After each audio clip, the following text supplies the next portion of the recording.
আসসালামু আলাইকুম। দেখেন এই মুরব্বী চাচা কি বলে, তার কথাগুলি যদি আপনাদের কারো ভালো লাগে অবশ্যই সাবস্ক্রাইব দিয়ে পাশে থাকবেন আর ভিডিওটি শেষ পর্যন্ত দেখবেন।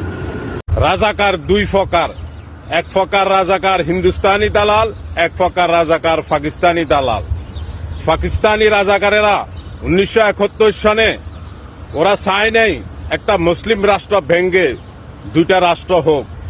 তারা দালালি করেছিল দেশপ্রেমের পক্ষে এবং ইসলামের পক্ষে, এবং তারা কেউই দেশের ধন সম্পদ চুরি করে পাকিস্তান পালিয়ে যায় নাই একজনও।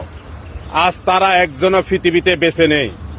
আর হিন্দুস্তানি রাজাকারেরা গত 55 বছর ধরে এই দেশকে লুটে ফুটে হিন্দুস্তানে বাড়িগাড়ি করতেছে, এবং অধিকাংশ দালাল রাজাকার হিন্দুস্তানি ভারতে পালিয়ে গিয়েছে। বর্তমানেও দেশে অসংখ্য হিন্দুস্তানি 5-8টা দালাল রাজাকার বিচরণ করতেছে।